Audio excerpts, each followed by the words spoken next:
आज हम अमेज़न के बारे में बात करेंगे, जो कि दुनिया की सबसे वैल्यूएबल कंपनी है और उसके फाउंडर मिस्टर जेफ बेजोस दुनिया के रिचेस्ट पर्सन हैं। अमेज़न शुरू करने से पहले मिस्टर बेजोस न्यूयॉर्क के एक इन्वेस्टमेंट फर्म में सीनियर वाइस प्रेसिडेंट थे। उस टाइम उन्हें इंटरनेट में बहुत ही ज़्यादा ग्रोथ पोटेंशियल दिखने लगा। उन्होंने ऑब्जर्व किया कि इंटरनेट का यूज सालाना 2300% से बढ़ रहा है और फिर उन्होंने इंटरनेट के ग्रोथ पोटेंशियल को यूज करने के बारे में सोचा और अपना बिजनेस उसी डोमेन में शुरू करने का प्लान बनाया। फिर उन्होंने 20 से 25 प्रोडक्ट्स की लिस्ट बनाई जिन्हें वो ऑनलाइन सेल कर सकते हैं और फिर बुक्स को उन्होंने फाइनलाइज किया, क्योंकि उन्हें लगा कि बुक एक यूनिवर्सल प्रोडक्ट है जिसे हर जगह पढ़ा जाता है, उसकी कीमत कम होती है और अमेज़न की वेबसाइट के जरिए लोगों को एक ही जगह पर सारी बुक्स मिल जाएगी। मिस्टर बेजोस को पता था कि ऑनलाइन बुक स्टोर खोलने से उन्हें बाकी फिजिकल स्टोर्स की तरह बुक्स अपने पास मेंटेन करने की जरूरत नहीं पड़ेगी। जब किसी बुक की ऑर्डर उन्हें मिलेगी तब वो उसे खरीद लेंगे, जिससे वो अच्छा खासा पैसा बचा सकते हैं और बदले में कस्टमर्स को अच्छा डिस्काउंट दे सकते हैं। अपने बिजनेस आइडिया फाइनलाइज करने के बाद वो सियाटल चल पड़े। उनके सियाटल जाने के पीछे दो कारण थे। वहाँ बहुत सारी टेक्नोलॉजी कंपनी होने की वजह से उन्हें टैलेंटेड सॉफ्टवेयर इंजीनियर्स आसानी से मिल जाएंगे, और दूसरा वहाँ पर बहुत सारे बड़े बड़े बुक डिस्ट्रीब्यूशन सेंटर्स थे जहाँ पर वो ऑर्डर के अनुसार बुक्स खरीद सकते थे। मिस्टर बेजोस अपना बिजनेस गैराज से शुरू करना चाहते थे, क्योंकि उनके कई एंटरप्रेन्योरियल हीरोज ने गैराज से अपने बिजनेसेस शुरू किए थे। तो नवंबर 1994 में उन्होंने गैराज में 2 प्रोग्रामर्स के साथ अपना ऑफिस सेटअप किया। उन शुरुआती दिनों में उन्हें पैसों की जरूरत पड़ी, तो मिस्टर बेजोस ने उनके पेरेंट्स को अप्रोच किया और उन्हें अपना बिजनेस प्लान बताया। तो उनके पापा ने उनसे पहला सवाल ये किया कि ये इंटरनेट क्या होता है, क्योंकि तब इंटरनेट के बारे में ज्यादातर लोगों को पता नहीं था। मिस्टर बेजोस के पेरेंट्स को मिस्टर बेजोस के बिजनेस के बारे में कोई जानकारी नहीं थी, फिर भी उन्होंने उसमें इन्वेस्ट किया, क्योंकि उन्हें उस बिजनेस पर नहीं बल्कि मिस्टर बेजोस पर कॉन्फिडेंस था। अमेज़न के शुरुआती दिनों में मिस्टर बेजोस को उनकी वाइफ मैकेंजी ने भी बहुत सपोर्ट किया। जब मिस्टर बेजोस ने अपनी कंपनी रजिस्टर की तो उन्होंने कंपनी का नाम काडाब्रा रखा था। कैडाब्रा ये नाम उन्होंने आब्राकाडाब्रा इस मैजिकल वर्ड से लिया था। एक बार किसी ने फोन पर कंपनी का नाम काडाब्रा की बजाय कडावर सुना, और कडावर का मतलब होता है डेड बॉडी।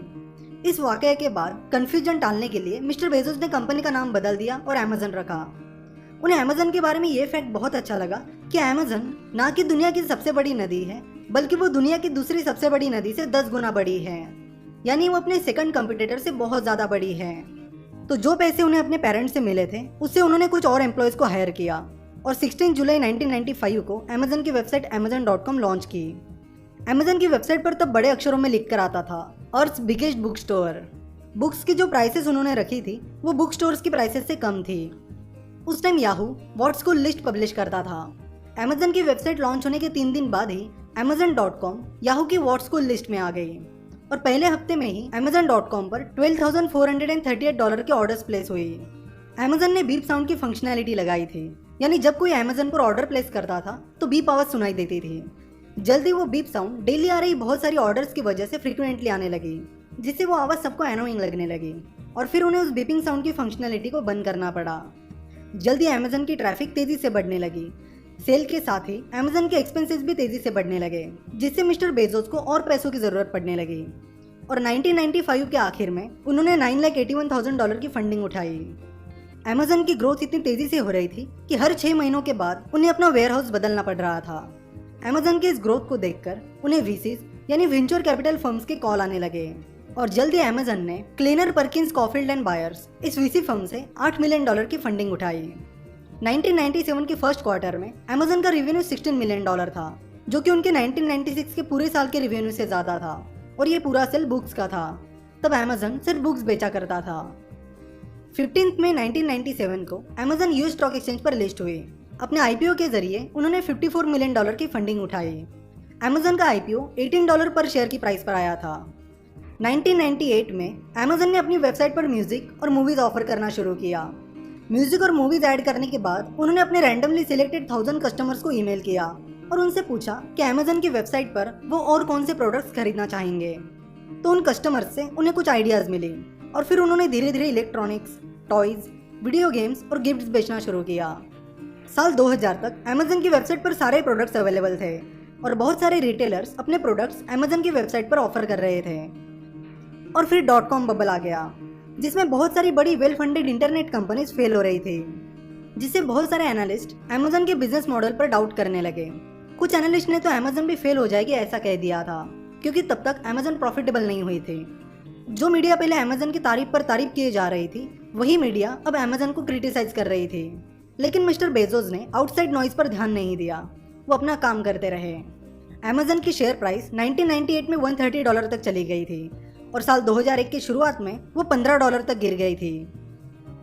2002 में अमेजन ने Amazon web services that is AWS शुरू की, जो कि अमेजन की वेबसाइट सोल्यूशन कंपनी है, जो कि आज क्लाउड मार्केट को डोमिनेट कर रही है। 2003 में हैरी पॉटर सीरीज की 5वीं book Harry Potter and the Order of Phoenix release होने जा रही थी और लोग अमेजन पर उसकी प्री ऑर्डर डाल सकते थे। 21 जून 2003 को वो बुक रिलीज हुई और तब तक उस बुक की 13 लाख कॉपीज प्री ऑर्डर हुई थी, जो कि अमेजन के लिए एक रिकॉर्ड ही था। उस बुक की इतनी ज़्यादा सेल से अमेजन को प्रॉफिटेबल होने में मदद हुई। तो 2003 में पहली बार अमेजन पूरे साल के लिए प्रॉफिटेबल हुई। उस साल अमेजन को $35 मिलियन का प्रॉफिट हुआ था। उस प्रॉफिट का उपयोग उन्होंने लोगों को और ज़्यादा डिस्काउंट्स देने के लिए और अपनी टेक्नोलॉजी इंप्रूव करने के लिए किया।